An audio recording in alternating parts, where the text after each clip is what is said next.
안녕하십니까. 11월이 많으시네. 자, 여러분과 이제 1년 같이 민법을 공부할 김민권이라고 합니다. 여기 여기 따로 설명에는 안 드렸다고 하는데 상담이나 뭐 이런 걸로 해서 공인중개사 전반적인 공부 방법 이런 건 좀 들으셨죠? 그래서 그런 부분들은 빼고, 그리고 이거는 나중에 좀 시간이 마련인 중개사법이라든지 이런 데서 다 설명을 또 합니다. 그러니까 민법만 가지고 공부하는 방법이라든지 일단 접근하는 방법 그거 오리엔테이션 좀 하고, 그리고 나서 이제 앞부분 가볍게 들어가는 걸로 하겠습니다. 일단 여러분들이 여기 오신 목적이 뭐죠? 목적이 공인중개사 자격증을 따기 위해서 오신 거죠. 그러면 거기에 맞춰서 공부를 하셔야 됩니다. 그 법에 맞춰서 자기를 공부하셔야지 자기에 맞춰서 법을 해석하면 된다 안 된다? 안 됩니다. 그게 첫 번째 사안입니다. 무조건 모든 걸 법에 맞춰야 됩니다. 그래서 여전히 시험에도 엄청 잘 나오고 교수들이 이걸 시험에 잘 냅니다. 잘 내는 이유가 뭐냐면 특히 나이 드신 어르신들이 많이 틀리는데 나중에 이제 상세한 설명은 들어갈 겁니다. 그런데 자 보십니다. 갑하고 을하고 이 갑을 한자로 쓰는 건 처음 하시는 분들 시험장 가면 이렇게 나오기 때문입니다. 그럼 갑하고 을하고 갑의 집을 사고 팔았다 칩니다. 그래서 11월 1일 날 계약을 하고 11월 15일 날 중도금, 그다음에 11월 30일 날 잔금하고 등기 서류를 맞바꾸기로 해서 10억의 매매 계약을 했습니다. 매매 계약은 돈 주고 재산권 사는 거 해서 계약금으로 10% 1억을 줬습니다. 그리고 중도금 4억을 11월 15일 날 주기로 했다 이겁니다. 근데 을이 중도금을 갑한테 안 줍니다. 그럼 여러분이 집 팔고 상대방이 돈 안 주면 어떻게 하죠? 어려운 생각 마시고 여러분이 하는 행동 전화하죠. 독촉 전화. 왜 안 주니? 하는 거죠. 그래서 그 독촉 전화를 법학용어로 최고라고 그럽니다. 최고. 빨리 돈 달라고. 법에서 이걸 하라고 그런 거예요. 독촉 전화를. 하고 나서도 상당한 기간이 지나도 을이 돈을 안 주더라. 그러면 갑은 빨리 돈 필요한 게 다른 사람한테 이 집을 다시 팔아야겠죠. 팔기 위해서 이 계약 끝낼 수 있다 없다? 계약을 끝낼 수가 있습니다. 네가 약속을 안 지켰으니까 나 너랑 계약 끝낼래. 이제 이거를 해제라고 하는 말을 씁니다. 그럼 결국 여러분 해제가 되면 이거 나중에 할 거니까 해제가 되면 이 계약은 11월 1일부로 처음으로 돌아가서 처음부터 계약을 맺지 않았던 상태로 돼버립니다. 그 다음 보십니다. 근데 계약이 끝나버렸는데 누구 잘못으로 계약이 끝났죠? 을이죠. 그럼 을의 잘못으로 계약이 끝났습니다. 을의 잘못으로. 그럼 을의 잘못으로 계약이 끝나긴 끝났는데 그러면 이제 갑이 해지하고 지금 1억을 받아놓고 있죠. 을의 돈이죠. 그러면 이 갑은 을한테 1억을 돌려준다. 아니면 지가 인마이 포켓 몰수한다. 이건 몰수한다. 을한테 돌려준다. 1억 플러스 법정이자 이제 법이 정한 이자 연 5%입니다. 갑은 을의 잘못으로 계약이 끝났지만 이 1억 플러스 법정 이자까지 을한테 다 돌려줘야 됩니다. 반환하는 거예요. 반환하고 주고 난 다음에 을의 잘못으로 계약 끝났죠. 그럼 갑이 손해봤죠. 그러면 손해배상 청구할 수 있다 없다? 있습니다. 그래서 손해배상 청구를 하는 겁니다. 왜요? 물어보면 법이 이렇게 하라고 548조에다가 규정을 해놨거든요. 그러면 법에 자기를 맞춰야 돼요. 근데 세상에 경험이 많으신 특히 어르신들 앞에 있는 당신이 강의만 좀 하지 세상 물정을 잘 모르는 것 같다. 이걸 누가 돌려주냐 이겁니다. 몰수하지. 그러면 대한민국에서 돌려주는 경우가 많다, 몰수하는 경우가 많다. 거의 대부분 몰수합니다. 그럼 법이 돌려주라고 그러는데 왜 몰수하냐? 그 이유는 이건 이제 나중에 하겠지만 임의규정. 당사자가 계약으로 이 법조문을 날려버릴 수 있거든요. 그래서 우리나라 부동산 계약세의 99.9%는 을이 지금 갑한테 계약금 줬죠. 그럼 교부자 그럽니다. 그래서 교부자가 잘못하면 수령자가 그 돈을 몰수하고 그다음에 수령자가 잘못하면 배액을 을한테 돌려준다. 이게 계약서에 써져 있어요. 부동산 계약서에. 그러니까 현실적으로는 돌려주지 않고 뭐한다? 몰수한다. 그건 알고 있다 이겁니다. 근데 시험 문제 풀 때는 시험 문제 풀 때는 그런 말이 없어요. 그럼 몰수합니까? 돌려줍니까? 나면 어떻게 풀어야 돼요? 돌려줘야 이렇게 풀어야 됩니다. 근데 지금 말하고 한 10번은 말합니다. 근데 내년 8월 가서도 아니야, 그래도 몰수하는 거야. 왜? 내 주위에 돌려주는 사람 못 봤어. 이렇게 풀어버립니다. 그럼 시험에 합격한다 못한다? 못, 나중에 합격하고 난 다음에 돌려줄지 몰수할지 그건 따로 생각하면 되는데 일단 합격을 해야 돼요. 합격하면 돌려줘야 돼요. 왜 물어보면 법이 돌려주라고 했으니까. 이렇게 접근해야 되는데 모든 걸 자기 경험에 맞춰버립니다. 그래서 돌려주는 거 아니야, 몰수하는 거야. 이렇게 풀면 된다 안 됩니다. 그래서 무조건 일단 법으로. 그래서 첫 번째, 다시요. 민법을 잘 공부하기 위해서 첫 번째 사연, 현실에다가 자기를 맞춘다 아니면 법에다가 여러분 생각을 맞춰야지. 현실에다 맞추면 교수들은 이런 부분만 골라가지고 시험 문제 내요. 왜? 이런 부분만 내면 알아서 떨어지니까. 교수들은 떨어뜨리기 위해서 시험을 내는 거예요. 그 다음에 왜 공인중개사 시험에 1차 과목에 민법과 학개론 있죠? 여러분 나중에 합격하시면 실문 나가시면 민법 학개론 필요하다 필요 없다? 거의 대부분 필요 없어요. 공인중개사 중개하는 데 가가지고 무슨 단독행위가 뭐고 이거 할 일 없어요. 그냥. 그럼 왜 1차 과목에 있다? 너무 많은 사람이 붙을까 봐 떨어뜨리기 위해서. 웬만하면 포기하라. 이거 하기 위해서 그냥 1차 있는 거예요. 실제 여러분이 실문 나가면 필요한 건 중개사법하고 세법을 좀 잘하시면 일반인들이 아, 저기 공인중개사는 참 똑똑해 이렇게 좀 듣고, 그다음에 나는 땅을 좀 전문으로 해야겠다. 그러신 분들은 이제 공법 이쪽 잘하시면 돼요. 공시법도 몰라도 되죠. 어차피 공시법은 다 법무사가 하거든요. 돈 주고 맡기면 되니까. 그래서 그런 것만 잘하면 되지. 민법하고 학개론은 나중에 실문 나가면 거의 필요 없어요. 또 실문 나가서 어려운 문제 걸리면 이제 전화해가지고 물어보면 되니까 이거 어떻게 하냐고. 근데 이제 이런 거 내는 이유 떨어뜨리기 한 겁니다. 그래서 그러면 우리가 거기에 맞춰가지고 떨어지기만 않게. 만점은 100점이다 60점이다. 딱점 60점이 만점입니다. 그게 전국 수석이에요. 100점이 수석이 아니라. 그래서 거기에 맞춰서 해야 되니까 항상 법에다가 장치를 맞춥니다.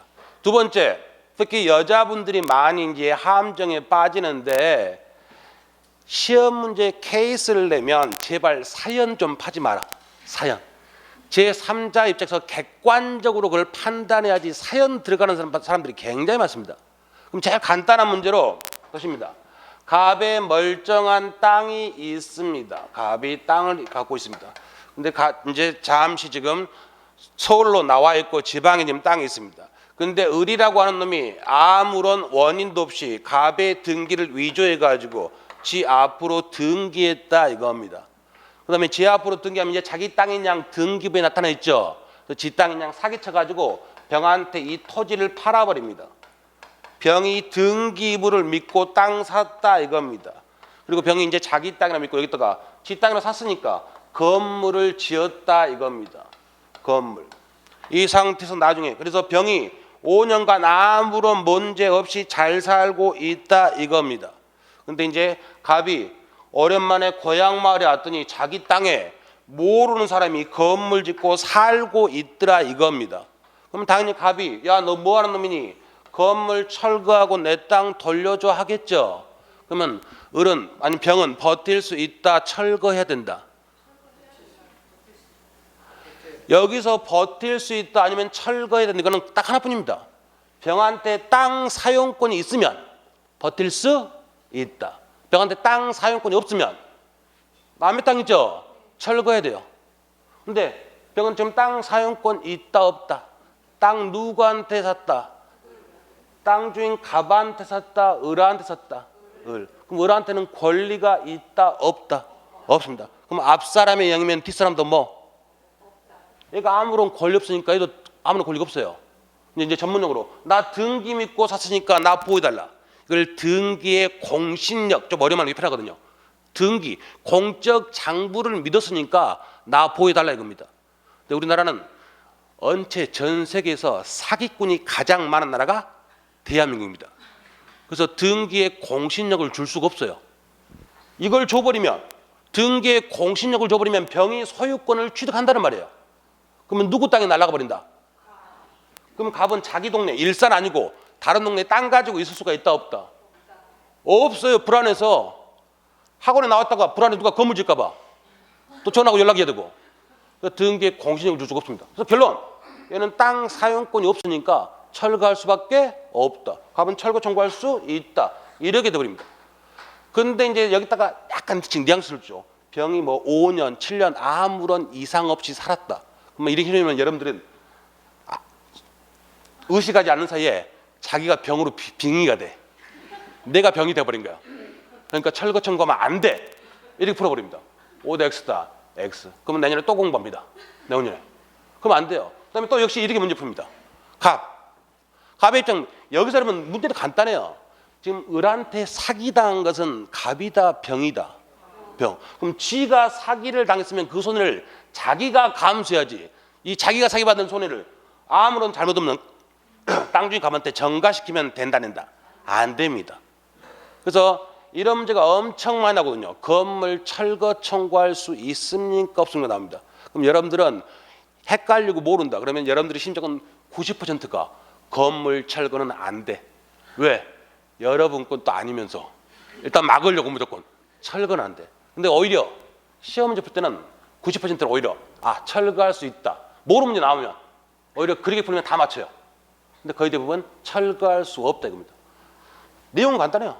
땅 사용권이 있다. 그러면 철거를 막을 수 있다. 땅 사용권이 없다. 그럼 철거할 수밖에 없다.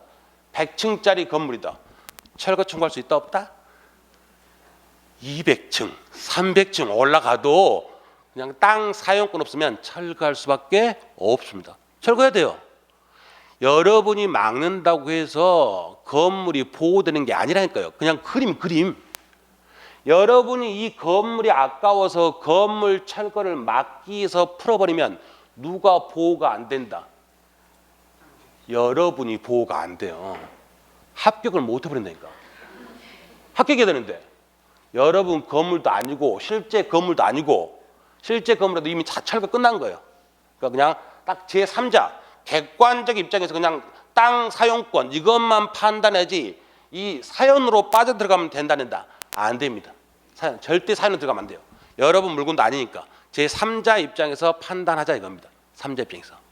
그 다음에 이제 마지막 용어를 여러분 아까 첫 번째 법에 자신을 맞춰라 이거 그냥 비슷하긴 합니다.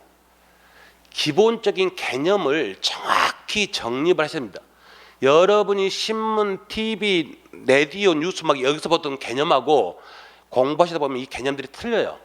그럼 역시 어디에다 맞춰야 된다? 신문에 맞춘다 아니면 수업시간 하는 내용? 수업시간 내용 맞춰야죠. 그러면 첫 번째 질문합니다. 제가 항상 하는 건데 여러분 주위에 주택, 집에 대해서 전세 사는 사람이 많다, 적다, 거의 없다. 자, 많다 손 들어보십니다. 적다, 거의 없다. 제가 여러분들 가정사는 잘 모르고 여러분들 친구 인간관계 잘 모르죠. 근데 여러분들 주위에 전세를 사는 사람들은 거의 없습니다. 네가 어떻게 알아? 압니다. 통계적으로. 그럼 무슨 말이냐? 그럼 이제 다다음 주에 이게 나올 텐데 여러분 전세권 이제 부동산 물권, 전세권은 이제 부동산에 관한 물건이라 부르는데 부동산 물건을 계약으로 취득하려면 계약, 그러니까 여러 가지 계약이 있지만 뭐 전세 계약, 전세권 설정 계약하고 전세권을 취득하려면 반드시 전세권 등기됩니다. 쉽게 말해서 전세권 말고 여러분 좀 편한 걸로 하시면 여러분이 집을 샀다, 여러분이 을이다. 이제는 여기다가 감정이입을 좀 하십니다. 여러분이 을인데 갑의 집 샀다.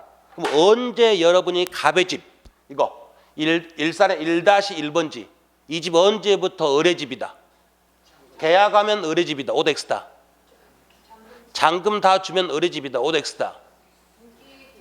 을이 갑애한테 돈 다 주고 등기 서류 받았다. 을의 집이 아니다.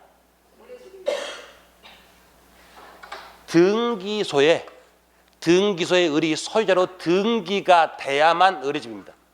왜요? 물어보면 법이 이렇게 하라고 그랬으니까. 그러니까 등기 서류 다 가지고 있고 등기 필증까지 내가 받았어요. 근데 등기 공무원이 깜빡해서 등기부에 여러 번 이름을 올리지 않았다. 그럼 여러분은 소유권 취득한 거다 못한 거다? 못합니다.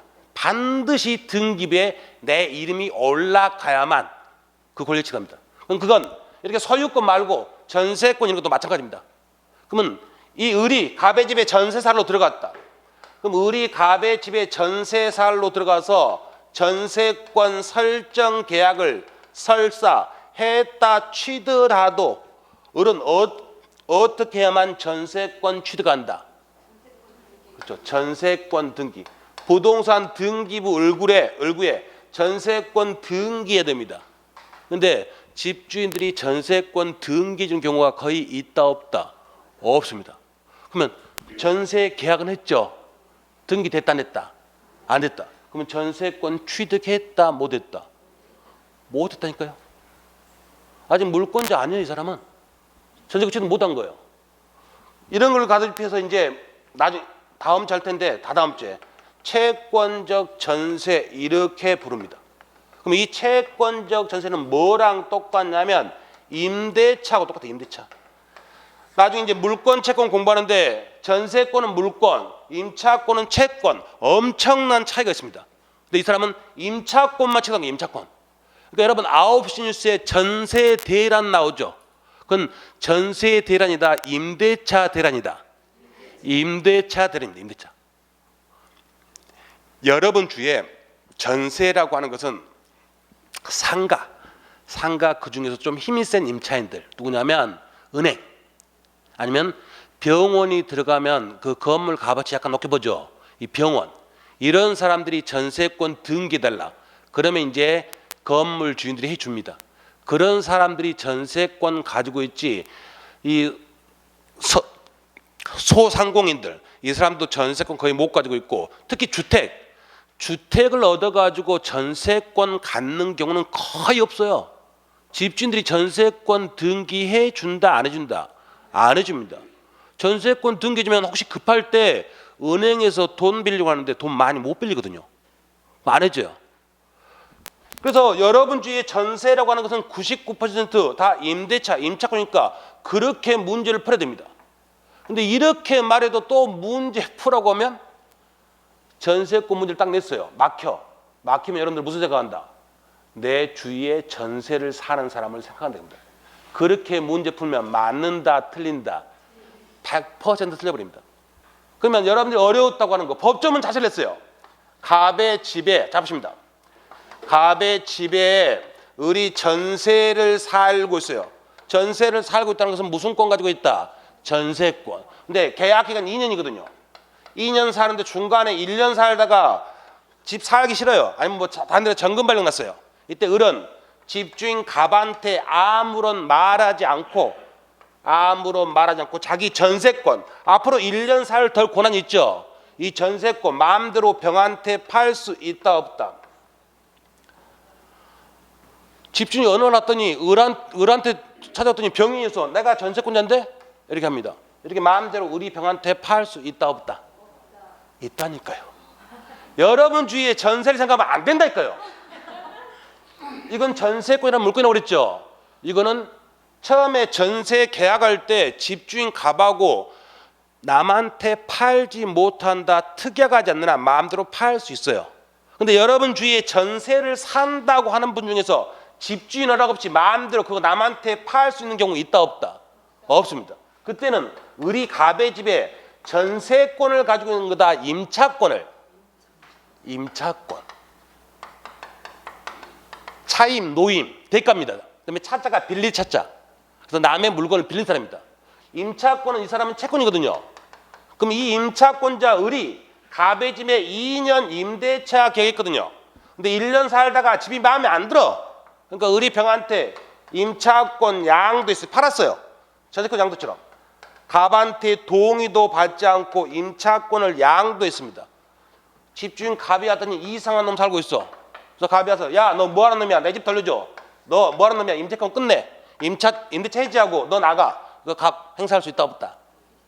여러분 주위에서 다시 그러면 결론. 여러분 주위에서 남의 집에 전세 살면서 함부로 전세를 못 판다.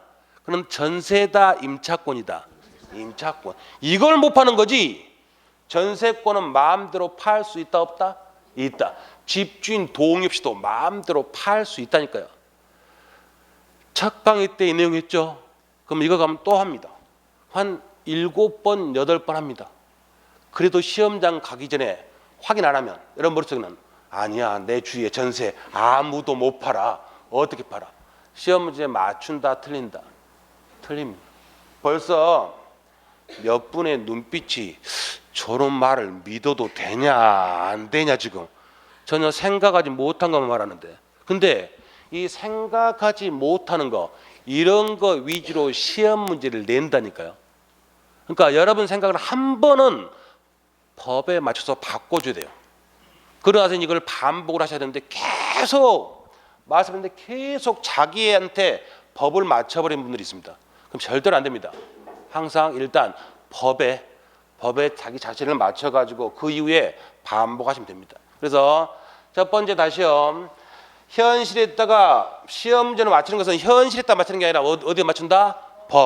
법에다 맞추는 거고, 두 번째 아무리 여러 번 가슴을 후벼 파는 슬픈 사연들이 나와도 그 가불병 부하기로 들어가면 된다 안 된다? 안 됩니다. 제3자적 입장에서 객관적으로 정당한 땅 사용권, 거의 대부분 땅 사용권이에요. 땅 사용권이 있는지 없는지, 없으면 철거하고 있으면 철거를 막을 수 있다. 그다음에 영호는 기본 개념이죠. 기본 개념 역시 9시 뉴스에서 들은 걸로 판단한다, 아니면 법에서 배운 대로 딱 그 개념. 그래서 오늘 딱 집에 가시면 야 첫날인데 그 쓰잘데없는 거 배운다고 했는데 첫날인데 강사가 뭐 말해 주디 하면 여러분들이 첫 번째 할 말이 뭐죠? 내 주위에 전세 사는 사람 많게 적게 거의 없게 하면 거의 대부분 다 또 여러분들 똑같이 뭐라고 한다? 많다. 근데 많다 거의 없다? 거의 없습니다. 특히 주택은 거의 없어요. 상가에서 아까 병원이나 은행 이렇게 힘센데 그런 데만 건물 주인한테 니네들이 전세권 등기 안 해주면 나 니네 집에 니네 건물에 안 들어간다 하니까 그런 사람들한테만 전세권 등기 주지 웬만한 사람한테는 해주지 않습니다. 그래서 전세권자 거의 없습니다. 그래서 그 부분에 약간 이제 포커스 맞추시고, 그 다음에 민법만 좀 따지면 여러분 1차 과목에 학개론하고 민법이 있죠.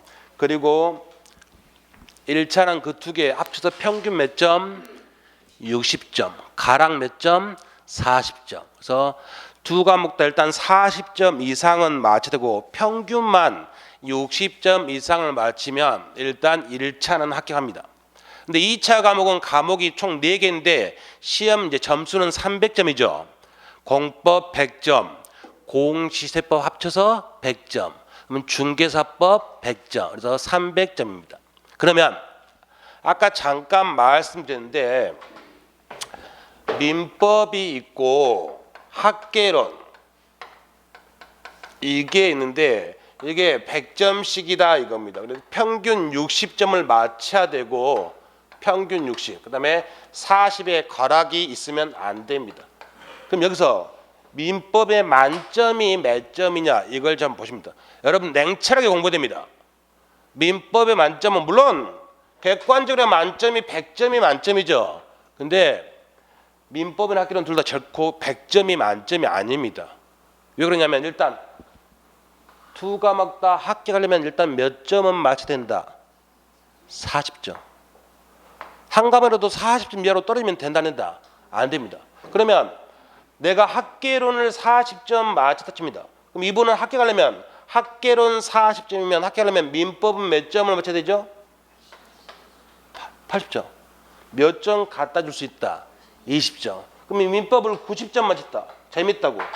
그러면 20점 갖다 주고 10점 남죠? 이건 의미가 있다 없다? 없어요. 정반대로도 마찬가지.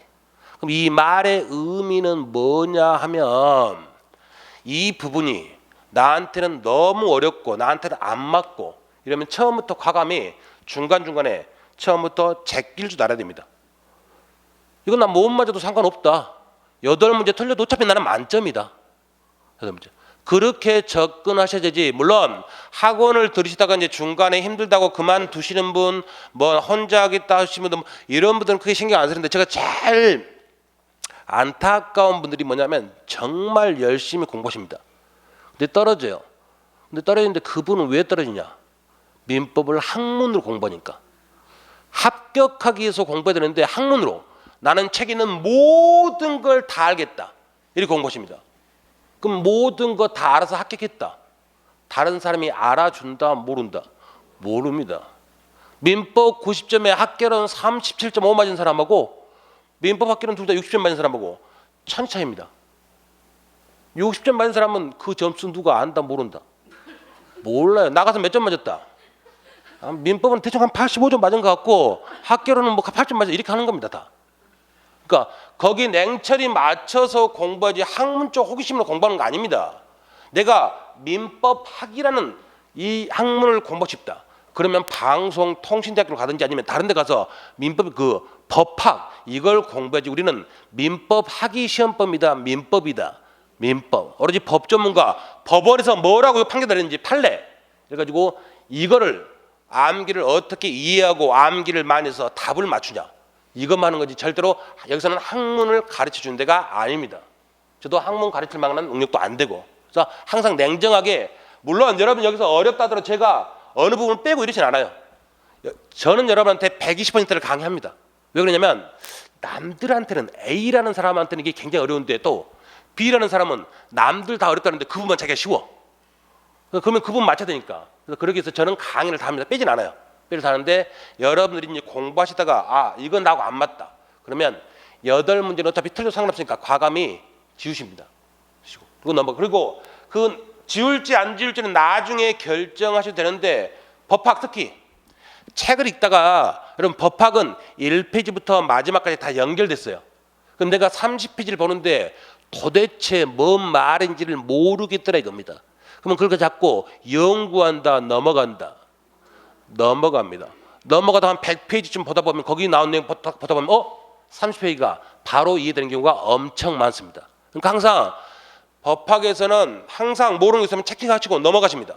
계속. 그다음에 이제 여러분들이 쉬는 시간에 저한테 와서 질문하시든지 그래서 빨리 그걸 해결해야지 또 나는 수줍음이 많아서 난 잘 모르는 것 같아서 이렇게 쉬운 것도 누가 질문할까 쪽팔리게 그래서 질문 안 하면서 혼자 연구하면 시간 깨지면서 그만큼 실력이 는다 안 는다 안 늡니다. 바로바로 항상 신입생 오셔가지고 바로바로 해결하시기 바랍니다. 그게 가장 좋은 방법이니까. 그래서 민법이렇게 하시고 2차 과목은 여러분 100점의 의미가 있다 없다? 2차 과목은 100점의 의미가 있어요. 왜? 올해도 2차 과목 시험에서 합격할 때 공법 40점 넘으면 다 합격해요. 공법은 여러분들의 목적이 다 40점이야. 그래서 공법 선생님들이 제일 행복해. 왜? 공법은 40점 넘으면 나중에 수험생들이 참 그분이 잘 가르쳤어 이렇게. 민법은 70점 안 나오면 그 인간 때문에 떨어졌어 이렇게 됩니다. 그래서 공법이 제일 편한데 공법은 40점 맞으면 되거든요. 그럼 공시세법 몇 점? 60점. 그 다음에 중개사법은 무조건 8점 이상 맞아야 돼요. 근데 여기서 만약에 나는 등기법이 너무 어렵다. 그래서 이게 점수가 안 나온다. 이쪽에 50점 나왔다. 그럼 여기 40점, 50점 나왔죠. 그럼 몇 점 필요하죠? 30점. 그럼 공법에서 중개사법에서 90점 맞으면 합격할 수 있다 없다? 여기 20점 주면 되고 여기 몇 점 되면 되죠? 10점. 그래서 2차 과목은 어떤 과목이라든지 100점이라고 하는 게 의미가 있지만 1차는 몇 점이 만점이다? 80점, 80점. 다른 과목에다 줄 수 있는 점수가 몇 점밖에 없다? 20점. 그래서 80점. 이게 만점이니까 모든 걸 다 알겠다. 이거는 스트레스 받고 힘들고 점수는 점수대로 안 나옵니다. 그렇게 접근하시고 그다음에 이제 여러분이 배우는 민법 시험의 수준이 어느 정도일까요? 물론 여러분 이제 법학을 이제 처음 하시는 분들이 많을 텐데 뭐 법무사라고 하는 거 들어봤죠? 그다음에 감정평가사, 그다음에 뭐 행정사, 공인노무사, 그다음에 뭐 법원행시 뭐 이런 것 민법 나오는 시험들이 꽤 많거든요. 그러면 그다음에 변리사, 특허 전문 뭐 특허 관련 변호사 업무하는 사람들 이게 많은데 공인중개사 민법의 수준이 어느 정도일까요? 1차에서 법무사보다 낮다, 똑같다, 높다. 감정 평가서나 별리서보다 낮다, 높다. 이 공인중개사 시험 문제 1차 시험 문제 수준이 감정 평가사나 변리사하고 똑같아요. 시험 수준이. 그다음에 법무사보다는 높았는데 법무사 이제 시험 내는데도 쪽팔리다고 우리가 공인중개사보다 시험이 안 된다고 지금 올리고 있습니다. 그러면 이렇게 어렵게 시험에 내는 이유가 여러분들의 학문적 지식을 고양시키기 위한 거다. O다 X다? X. 뭐 하지 말라고? 합격하지 말라고. 근데 이걸 다 이해하고 합격했다. 이건 의미가 없어요. 나중에 이제 내년 8월 넘어가고 그러면 이제 시험을 문제 나오면 어떻게 찍을지까지 강의합니다. 찍어서 맞히든 알아서 맞히든 합격선만 넣으면 돼요. 그래서 그렇게 하니까 여러분 스스로를 믿고 여러분이 지금 11월 그럼 여기가 내년 2016년 10월 말 이렇게 되면 여러분들이 지금 공부를 시작하신 분들은 내가 빨리 시작했으니까 내 점수가 이렇게 쭉 올라가서 합격선 여기는 넘겠지. 이렇게 생각하신 분들이 대다수 분들인데 결코요. 법학은 그렇게 실력이 느는 학문이 아닙니다. 출발하셨어요. 조금씩 알아갑니다. 처음에 3월에 모의고사 봤어요. 3월에 모의고사 봐가지고 열심히 풀었습니다. 풀었더니 찍었어. 3월에 열심히 찍었더니 35점 나왔어요. 그래도 뭐 대충 나왔네. 좋아했습니다. 5월에 모의고사 봤어요. 5월에 봐가지고 이제는 내가 좀 안다. 벌써 두 손은 다 돌았다. 5월에서 열심히 풀었어요. 근데 찍었더니 35점 맞았는데 푸니까 25점 나옵니다. 실제로 이래요. 왜? 이제 조금 알거든. 3월은 아무것도 모르니까 뭐 감으로 이렇게 찍습니다. 근데 5월은 좀 알아요. 아니까 이건 아니야. 그렇게 풀어 들어갑니다. 풀로 들어가면 교수들이 거기다 함정 다 파놨거든. 이제 조금 하니까 함정만 파놓으면 그냥 주구장창 빠지는 겁니다. 점수이 돼요, 실제로.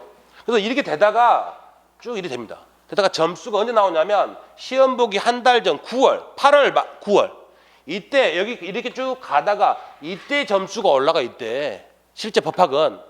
그럼 여러분 여기서 A라는 사람이 이렇게 공부했다 치고 B가 이렇게 공부했다 치다. 그러면 근데 이 C도 있다 칩니다. C도 정말 열심히 합니다. 근데 꾸준해. C는 힘은 없어. 쭉 올라옵니다. 여기가 합격선이야. 근데 하나나 두 개째로 떨어졌어. 지금 이 상태입니다. 억울하죠? 이 상태.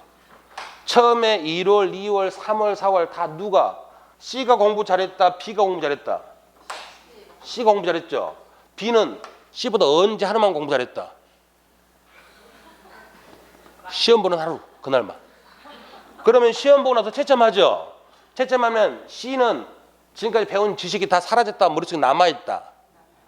억울하니까 남아있어. 이 사람은 실력도 안 떨어져. 그냥 또 이러기가 계속 조금씩 넘고 있어서. 이 사람은요, B는 합격했죠. 머리에 실력 남아있다, 사라진다. 바로 다음 날도 술 처먹어야 되니까 계속 마시면 사라지고 없어요. 근데 남들이 보면 학원에서 같이 열심히 한 사람들 알아. 근데 남들이 보면 누가 공부를 잘한 겁니다. 저는 B가 훨씬 잘한 거예요. 여러분들 이걸 가야 돼요. 그럼 이것도 사람이 조정할 수 있느냐? 조정이 됩니다. 무슨 말이냐면 이 C하고 B 차이점은 딱 한 가지뿐이에요. 체력. 여러분 책상에 앉아서 공부하는 게 엄청난 체력을 필요로 합니다. 근데 막 공부 시작하면 11월부터 나는 독서실 다닌다 뭐 한다 하면서 완전 촌놈 마라톤 열심히 하다가 2월 3월에 퍼져버립니다. 그는 빨리 회복이 된다는다. 안 됩니다. 11월 12월은 물론 에이스 복습이 엄청 중요하지만 그래도 11월 12월은 언제 3시간 강의 들었으면 복습은 1시간이 넘어가면 안 돼요.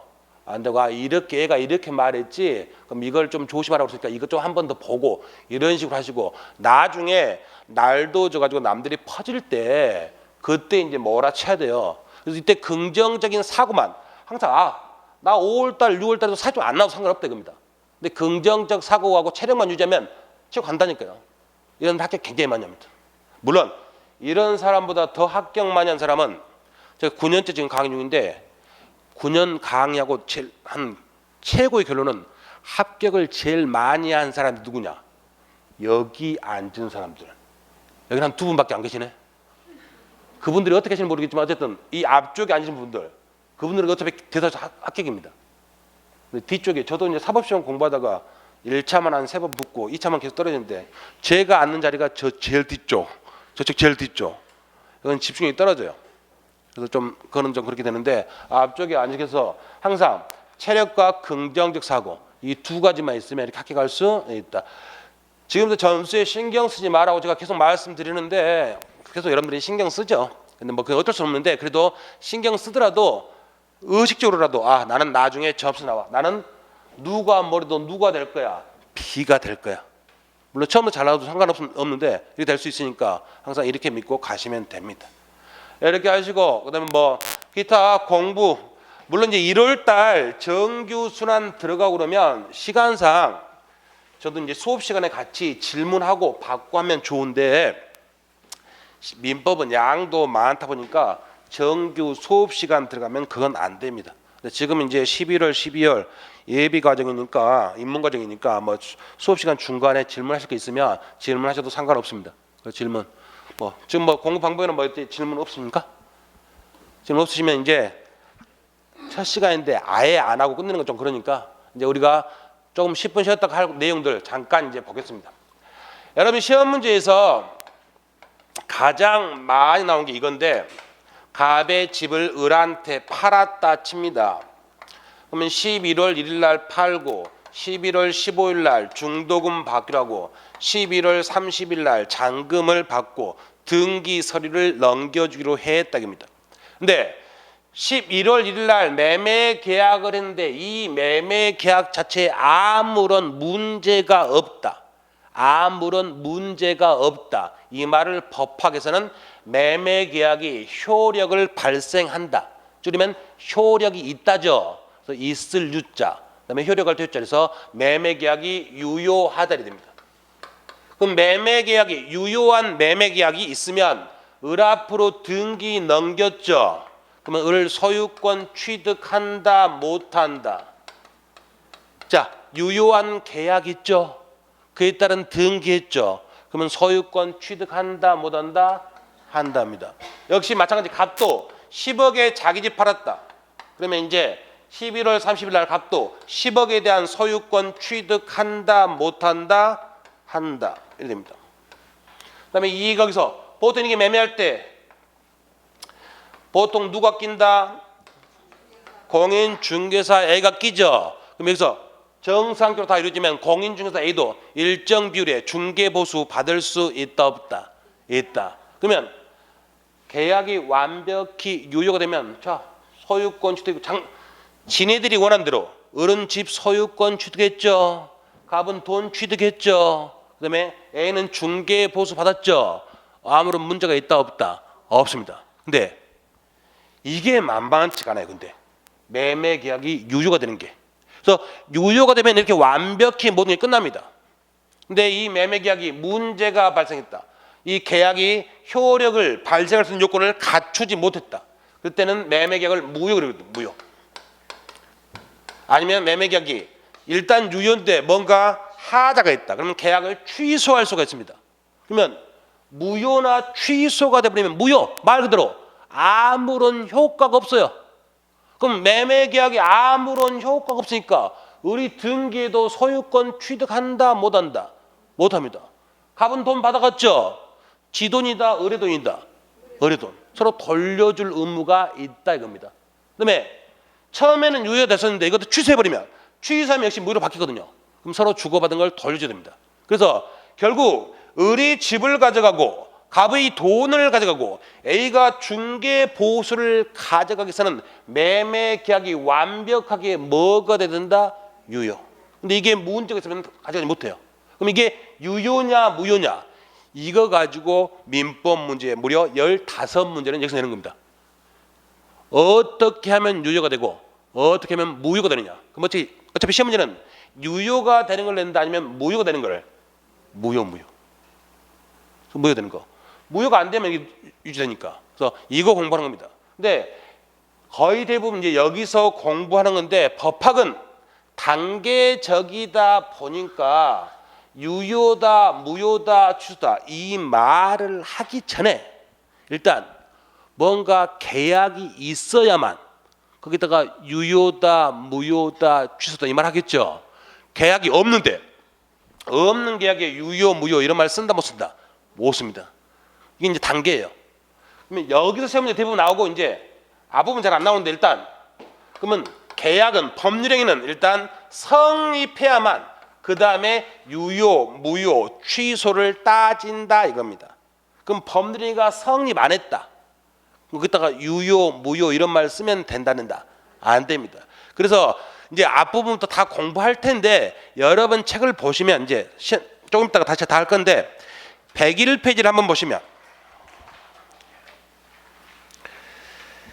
101페이지부터 책을 보시면 05라고 돼 있죠. 101페이지 05. 그럼 05 보시면 거기 법률행위의 무슨 요건과 무슨 요건? 성립과 그다음에 뭐? 효력. 그러면 시험 문제 거의 대부분은 다 어디에서 나온다? 효력. 효력이 있다가 뭐? 유효. 효력이 없다가 뭐? 무효. 그래서 유효다 무효다 따지는 거 이게 효력 요건이에요. 유효다 무효다 취소다 따지는 거. 근데 거기서 시험 문제가 대부분 나오는데 근데 유효다 무효다 취소다 따지기 전에 먼저 뭐부터 정리한다? 성립. 일단 존재해야 됩니다. 존재. 그래서 법률행위의 성립 요건의 성립을 다른 말로 하면 존재입니다. 존재. 법률행위가 존재해야만 있어야만 이걸 가지고 이제 이게 유효인지 무효인지 따지는 거니까. 그러면 어떻게 하고 어떻게 하면 존재고 어떻게 하면 이제 효력이 발생하는지 그게 이제 계속 나중에 1, 2월 달에 강의 막 9회 10회 할 때 계속 민법은 끊임없이 이거 하는 거예요. 끊임없이 유효다, 무효다, 취소다 끝까지 그만큼 할 내용이 많습니다. 항상 이 틀을 공부하시는데 이 기본적인 틀들 이건 이제 조금 쉬었다가 10분 쉬었다가 정리하는 걸로 하겠습니다.